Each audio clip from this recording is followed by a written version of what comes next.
வெற்றிவன் சொல்றது, அப்புறம் வந்து அந்த எதுவுமே தெரியாத மாதிரி காமிச்சிக்கிறாரு சார். பிளான் உங்களுக்கு தெரியாது திவாகர் மறந்துட்டானே கருதுறேன். நண்பர்கள் அனைவருக்கும் வணக்கம். நேற்று நடந்த ஒரு விஷயத்தை பற்றி தான் டீட்டெயிலாக இந்த வீடியோவில் நம்ம டிஸ்கஸ் பண்ண போகிறோம். நம்ம வீடியோக்குள்ளே போகிறதுக்கு முன்னாடி கண்டிப்பாக ஒரு லைக் பண்ணுங்கள். அதே மாதிரி வீடியோ பிடிச்சிருந்ததுன்னா ஐப்புன்ற ஒரு ஆப்ஷன் இருக்கும், அதுவும் பண்ணுங்கள். அப்போ தான் உங்களை மாதிரி பார்த்துட்டு இருக்க நிறைய பேர்கிட்ட இந்த வீடியோ கொண்டு போய் சேர்க்கப்படும். சரி, நேற்று நடந்த பர்டிகுலராக எந்த விஷயத்தை பற்றி பார்க்க போகிறோன்னு பார்த்தீங்கன்னா, யார் 2 முகமூடி போட்டிருக்கா அப்படின்ற மாதிரி விஜய் சேதுபதி கேட்டிருப்பாரு. எல்லாருமே அவங்க கருத்தை சொல்லியிருப்பாங்க. அதில் ப்ரோமோ வச்சு பார்க்கும்போது எல்லாருமே பார்வதியை தான் சொல்ல போகிறாங்க, பார்வதி தான் இதில் அடி வாங்க போகிறாங்கன்ற மாதிரி இருந்தது. ஆனால் பார்வதி அதில் மாட்டல, சபரி தான் மாட்டியிருக்காரு. அதை பற்றி தான் பார்க்க போகிறோம். சரி, முதல்ல பார்வதி சொல்ல ஆரம்பிக்கிறாங்கங்க, யாருக்கு முகமூடி போட்டிருக்கா, அதாவது யாருக்கு 2 ஃபேஸ் இருக்குன்றதை சொல்கிறாங்க. பார்வதி வந்து சபரியை தான் சொல்லுவாங்கன்னு நான் நினச்சேன். ஆனால் பார்வதி இருக்காங்கல்ல, கனியை தான் சொல்கிறாங்க. கனியை பொறுத்த வரைக்கும் ஒரு மதர்லி ஃபீலிங் எல்லாமே இருக்குது சார். ஆனால் அதை தாண்டியா அவங்க கிட்ட வேற ஒரு ஃபேஸ் இருக்குது, அந்த ஃபேஸு 2 ஃபேஸ் இருக்குது சார் அப்படின்ற மாதிரி சொல்கிறாங்க. ஸோ சபரி இல்லைனா கனியை தான் சொல்லுவாங்கன்றது நமக்கு தெரியும். அதே மாதிரி தான் நடந்துருச்சு. சரி, அடுத்ததான் வந்து யார் சொல்கிறாங்கன்னா சுபிக்ஷா சொல்கிறாங்க. சுபிக்ஷா தான் சபரிக்கு ஓட்டை போட்டு ஆரம்பிச்சு வைக்கிறாங்க. அதாவது சபரி அண்ணன் வந்து எல்லா இடத்துலையும் வந்து சாஃப்டாக போய்க்கிறாரு, பிரச்சனை வரும்போது கூட அதை முடிக்கிறாரு, ஒரு மாதிரி அதுக்கேற்ற மாதிரி பேசுறாரு. ஆனால் அவருக்குள்ளேயும் கோவம் இருக்கு, அந்த கோவத்தை கண்ட்ரோல் பண்ணி தான் இவர் வந்து அமைதியாக இருக்க மாதிரி பண்றாரு அப்படின்ற மாதிரி சொல்றாங்க. சபரி நிறைய இடத்துல நடிக்கிறது வெளியே பார்த்துட்டு இருக்க நமக்கு தான் தெரியுதுன்னு பார்த்தா உள்ள இருக்கவங்களுக்கும் தெளிவாக தெரியுதுங்க. அவர் வந்து கேமரா கான்சியஸாக சில விஷயங்கள் பண்ணுறதா நான் ஒரு வீடியோவில் சொல்லியிருப்பேன். உண்மையிலேயே அப்படி தான் அவர் பண்ணுறாரு. ஏன்னா ஒருத்தங்க மயங்கி விழுந்துட்டாங்க, நீங்கள் ஃபர்ஸ்ட் எய்ட்லாம் பண்ணுறீங்க, ஓகே தான், உங்களை மாதிரி தான் எல்லாருமே ஃபர்ஸ்ட் எய்ட் பண்ணுறதுக்காக வந்தாங்க. ஆனால் அவங்க யாருமே அவ்வளோ ரியாக்ஷன் கொடுக்கல. நீங்கள் அவ்வளோ ரியாக்ஷன் கொடுக்குறீங்க, தள்ளிப்போங்க, காற்ற விடுங்க, அவ்வளோ ரியாக்ஷன் கொடுக்குறீங்க. ஸோ அது சுபிக்ஷாவும் கவனிச்சிருக்காங்க, இன்னும் நிறைய பேரும் கவனிச்சிருக்காங்கன்னு இதில் தெரியுதுங்க. சரி, கெமியை பொறுத்த வரைக்கும் இந்த டாஸ்கை பற்றியே யோசிக்கல, நம்ம பார்வதியை தான் அடிக்கணும்னு ஃபிக்ஸ் ஆகிட்டாங்க. ஏன்னா 2 ஃபேஸ் யாருக்கு இருக்குன்னு கேட்குறாங்க. அதில் 2 ஃபேஸ் உங்களுக்கு பார்வதிக்கா இருக்கு. பார்வதி தான் உங்ககிட்ட எப்போ பாரு சண்டை வலிச்சுக்கிட்டே இருக்காங்கல்ல. என்னைக்கு உங்ககிட்ட சாஃப்டாக பேசினாங்க, சண்டை வலிச்சுக்கிட்டே தான் இருக்காங்க. அப்போ அது சிங்கிள் ஃபேஸ் தானே. சிங்கிள் ஃபேஸே ரொம்ப கொடூரமாக இருக்குன்னு சொன்னால் கூட பரவாயில்ல, மாஸ்க் ஃபேஸ்ன்னு எப்படி சொல்ல முடியும்னு தெரியல. இவங்களுக்கு வந்து பார்வதி மேல ஒரு கடுப்பு இருக்குல்ல, அதை காமிச்சிக்கலாம்னு நினைச்சிட்டாங்க. விக்ரம் அடுத்ததா விக்ரம் சொல்றாரு. விக்ரமும் பார்வதி பேரை தான் சொல்றாரு. ஆனா இவரு சொன்ன ரீசன் அது வேலிடா இருந்ததுங்க. என்ன ரீசன் பாத்தீங்கன்னா, ரேம்ப் வாக் மாதிரி நடந்தாங்க பாத்தீங்களா, அதுல வந்து திவாகர் கூட நடக்கணும்னு சொல்லும் போது இவங்க ஏத்துக்க மாட்டாங்க. நான் நடக்க மாட்டேன், இது நாட் ஃபேர்னு சொல்லியிருப்பாங்க. இதை தாண்டி நாங்க பிளசன்டபிள் கப்பலா இருக்க மாட்டோன்ற ஒரு வார்த்தையும் சொல்லியிருக்காங்க. ஸோ அது தப்பா எனக்கு பட்டது. ஏன்னா மற்ற சமயம் திவாகர் கூட நீங்க க்ளோஸா இருக்கிற பட்சத்துல நீங்க நடக்கணும்னு வரும்போது மட்டும் அவர் அவாய்ட் பண்றது எனக்கு சரியா படல. அது 2 ஃபேஸ் மாதிரி எனக்கு தோணுச்சு அப்படின்ற மாதிரி சொல்றாரு. ஸோ என்ன பொறுத்த வரைக்கும் கெமி சொன்னது சுத்தமா வேலிடா தெரியலங்க. ஆனா இவர் விக்ரம் சொன்னது ஆமா 2 ஃபேஸ் மாதிரி தானே தெரியுது. திவாகர் கூட நீங்க அமைதியா போறீங்க, இன்னொரு இடத்துல திவாகர் கூடயே நடக்க மாட்டேன்னு சொல்றீங்க, இது சரியா படலன்னு சொன்னாரு. எனக்கு இது வேலிடா பட்டது. சரி, கனி வந்து பார்வதி தான் சொல்லுவாங்க. ஏன்னா பார்வதி இப்ப வேற சொல்லியிருக்காங்கல்ல, பழி தீக்க தான் பார்ப்பாங்கன்னு பார்த்தா கனி வந்து ரொம்ப கரெக்டாக சொன்னாங்க. யாரை சொல்கிறாங்க? சபரியை சொல்கிறாங்க. ஏன்னா சபரி வந்து மேக்ஸிமம் நேரம் எல்லார்கிட்டையும் சாஃப்டாக போக தாங்க ட்ரை பண்ணிட்டாரு. ஒரு ஜாலி பர்சன் அந்த மாதிரி தான் போகிறதுக்கு ட்ரை பண்ணிட்டாரு. ஆனால் ஒவ்வொரு இஷ்யூ நடக்கும் போது அவருக்கு ஒரு கோவம் வருது, அந்த கோவத்தை கண்ட்ரோல் பண்ணிக்கிறாரு. அந்த கண்ட்ரோல் பண்ணுறதை பற்றி கரெக்டாக வந்து கனி சொல்லிட்டாங்க. அடுத்ததாக வியானா பேசுகிறாங்க. வியானாவும் அதே தான் சொல்கிறாங்க. அதாவது சபரிக்கு பயங்கரமாக கோவம் வருது சார், அந்த கோவத்தை அவர் காட்ட மாட்டாருன்னு சொல்கிறாங்க.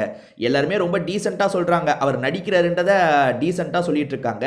வியானா என்ன சொல்றாங்கன்னா, அந்த கோவத்தை ஒரு யோகா பண்றாருல சார், அது மூலியமா வந்து சாஃப்ட் பண்ணிடுறாரு போல அப்படின்ற மாதிரி சொல்றாங்க. அடுத்ததா வந்து யாருக்கு சொல்றதுக்கான வாய்ப்பு கிடைக்குதுன்னா, அப்சரா சிஜேக்கு கிடைக்குது.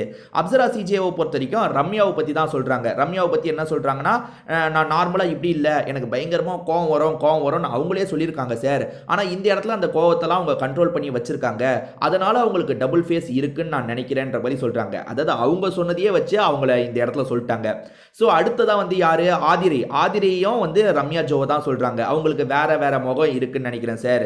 ஏன்னா இந்த இடத்துல ஒரு மாதிரி நடந்துக்கிறாங்க, அதுக்கப்புறம் அந்த இடத்துக்கு போனா வேற மாதிரி நடந்துக்கிறாங்கன்னு சொன்னாங்க. ஸோ இவங்க 2 பேர் சொன்னதுலையும் எனக்கு வேலிடா தான் பட்டது, கரெக்டாக தான் இருந்தது. எல்லாரும் சொல்றாங்கன்றதுக்காக சபரியை இவங்க சொல்லாம மாத்தி சொன்னதோ கரெக்டாக தான் எனக்கு பட்டது. அடுத்ததா சபரி வந்து பார்வதியை சொல்லிடுவாருன்னு நினைச்சேன், ஆனா பார்வதியை சொல்ல. கெமி மாதிரி பழிவாங்க நினைக்கல. இவர் யார் பேரை சொல்றாருன்னா கலையரசன் பேரை சொல்றாரு. ஏன்னா இவரும் கலையரசனும் வந்து கிச்சன் ப்ரொடக்ஷனில் சேர்ந்து வேலை பார்க்குறாங்கல்ல, இவர் சொல்கிற ஒரு விஷயத்தை கேட்டு கலையரசன் உள்ளுக்குள்ளே கோவப்படுறாருன்னு இவருக்கே தெரியுது. ஏன்னா கலையரசன் பின்னாடி வந்து புலம்புவார் பார்த்தீங்களா, இவர் நேரடியாக சொல்லும் போதே கலையரசன் முகம் மாறுறதை கவனிச்சிருப்பார் போல. கலையரசனுக்குள்ள ஒரு கோவம் இருக்குது சார், அதை இன்னும் அவன் வெளிக்காட்டாமல் இருக்கான்ற மாதிரி கரெக்டாக சொல்லிட்டாரு. ஸோ இதுவும் கரெக்டாக தாங்க எனக்கு பட்டது. அடுத்ததாக வந்து ரம்யா ஜோக்கு சொல்கிற வாய்ப்பு கிடைக்குது. ரம்யா ஜோ பர்சனலாக நான் சொன்னதை வச்சே என்ன நீ சொல்லிட்டல்ல, நானும் ஒன்றை சொல்கிறேன்ற மாதிரி அப்சரா சிஜேவை சொல்கிறாங்க. அதாவது அப்சரா சிஜே வந்து இவங்க கிட்ட பர்சனலாக பேசியிருப்பாங்க போல. நான் இப்படி இல்லை, நான் கொஞ்சம் இப்படி தான் அப்படி தான்னு அவங்கள பற்றி கொஞ்சம் சொல்லியிருப்பாங்க போல, அந்த கோவத்தை பற்றி அதெல்லாம் பற்றி சொல்லியிருப்பாங்க போல. அதையே சாக்கா வச்சு இவங்க என்ன பண்ணிட்டாங்கன்னா அப்சரா சிஜேவை சொல்லிட்டாங்க. ஸோ அவங்க என்ன சொன்னாங்கல்ல, நான் அவங்கள சொல்கிறேன்னு சொன்ன மாதிரி தான் இருந்தது. கரெக்டாக சொன்ன மாதிரிலாம் எனக்கு தெரியல. ஏன்னா அவங்க சொன்ன ரீசனே அப்படின்ற மாதிரியே சொல்லிட்டாங்க. பெருசாக இவங்க எந்த ரீசனுமே சொல்ல. அடுத்ததாக எஃப்ஜே யாரை சொல்ல போகிறான்னு ரொம்ப யோசிச்சா யார் தெரியுமா சொல்லியிருக்கான்? கானா வினோத்தை சொல்லியிருக்காங்க. கானா வினோத் வந்து நடிக்கிறார் சார் அப்படின்ற மாதிரி சொல்கிறான். என்ன சொல்ல வரான்னா, ஒரு டாஸ்க்கை பற்றி சொல்கிறாங்கன்னா அந்த டாஸ்க்கை பற்றி இவருக்கு புரியுது, ஆனால் எப்போ புரியாத மாதிரி நடிப்பார்னா அந்த டாஸ்க்கு இவருக்கு எதிராக, அதாவது இவர் தோக்குற மாதிரி போச்சுன்னா எனக்கு டாஸ்கே புரியலப்பான்னு குழப்பி விட்டுருவாரு. மற்றபடி அவருக்கு டாஸ்க்லாம் தெளிவாக தான் சார் புரியுது அப்படின்ற மாதிரிலாம் இவன் சொல்கிறான். கானா வினோத் அப்படி பண்ணுறாரா அப்படின்றது நமக்கு தெரியல. ஏன்னா டாஸ்க் ரிலேட்டடாக அவங்க பேசுறதெல்லாம் நமக்கு நிறைய காட்ட மாட்டாங்க, தெரியல. சரி, பிரவீன்ராஜ் யாரை சொல்கிறாருன்னு பார்த்தா சூப்பராக சொன்னாருங்க. இவர் சொன்னது தான் எனக்கு ரொம்ப பிடிச்சிருந்தது. இவர் விக்ரம சொன்னார். விக்ரமும் சபரியும் ஒரே கேட்டகரிங்க. நீங்கள் நல்லா கவனிச்சு பாருங்க, அவங்க பண்ணுற ஒவ்வொரு ஆக்டிவிட்டியும் கவனிச்சு பாருங்க. விக்ரம் சபரி ஒன்று தான். விக்ரம் நிறைய இஷ்யூக்கு வரமாட்டார், சபரி எல்லா இஷ்யூக்கும் வருவார், அதுதான். ஆனால் அவங்க பண்ணுறது ஒரே விஷயம் தான். என்னன்னா அவங்க ஒரு விஷயத்தை முன்னெடுத்தாங்க, ஒரு இதை சால்வ் பண்ணாங்கன்னு கொஞ்சம் நல்ல இமேஜை காட்டுற மாதிரி அவங்க பண்ணுவாங்க. அதாவது ஒருத்தர் கஷ்டப்படும் போது உதவுற மாதிரி வருவாங்க. நீங்கள் நார்மலாக பார்க்கும்போது கஷ்டப்படுறாங்க, ஹெல்ப் பண்ணுறாங்க, இதில் என்ன தப்புன்னு கேட்கலாம். அந்த ஹெல்ப் பண்ணுறதை ரொம்ப கான்ஷியஸாக பண்ணுவாங்க. அதாவது நம்ம ஹெல்ப் பண்ணுறோன்றது எல்லாருக்குமே தெரியணும், நம்ம தான் முன்னே நின்று அந்த விஷயத்தை பண்ணோன்றது தெரியணும்னு கேமரா கான்ஷியஸாக பண்ணுவாங்க. நம்ம பழைய வீடியோலாம் நிறைய போட்டிருக்கோம், அதில் பாருங்கள். நம்ம அந்த வீடியோவில் இதை பற்றிலாம் நிறைய டிஸ்கஸ் பண்ணியிருக்கோம். அடுத்ததான் அரோரா பேச வராங்க.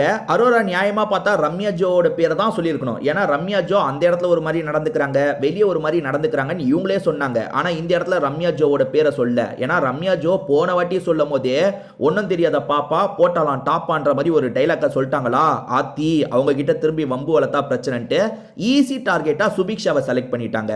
சுபிக்ஷா வந்து அந்த வீட்டில் போனோன்னா ஒரு மாதிரி ஆதிக்கம் செலுத்துகிற மாதிரி இருக்கு, அது வந்து ரொம்ப அநாயங்கா இருக்கு, கன்னிங்கா இருக்குன்ற மாதிரி வார்த்தையெல்லாம் சொல்கிறாங்க. அந்த பொண்ணு நான் எப்படி அப்படிலாம் பண்ணேன் அப்படின்ற மாதிரி ஒரு பார்வை பார்த்துட்டு இருக்கு. ஸோ இவங்க நியாயப்படி பார்த்துருந்தா இவங்க மைண்ட் செட்டில் இருந்தது ரம்யா ஜோ தான். ரம்யா ஜோவை எதனால அவாய்ட் பண்ணாங்கன்னு தெரியல. அடுத்ததா துஷார் யாரை சொல்றான்னு பார்த்தீங்கன்னா நம்ம எல்லாருக்குமே தெரிஞ்சது தாங்க. யாரு? பார்வதியை தான் சொல்றான். பார்வதிக்கும் இவனுக்கும் சண்டை போச்சு பார்த்தீங்களா, அதை பற்றிலாம் சொல்கிறான். அந்த சண்டை போனதுக்கப்புறம் பார்வதி பேசியிருப்பாங்க, அந்த ப்ராப்ளம் சால்வ் ஆகிருக்கும். எப்போவுமே ப்ராப்ளத்தை வச்சுக்கிட்டே இருக்கக்கூடாதுன்றதுக்காக பார்வதி அதை சால்வ் பண்ணியிருப்பாங்க. ஆனால் இவன் இருக்கான்ல, அன்றைக்கி அவ்வளோ சண்டை போட்டாங்க, அதுக்கப்புறம் வந்து பேசினாங்க, எனக்கு அது தப்பாக தான் பட்டது.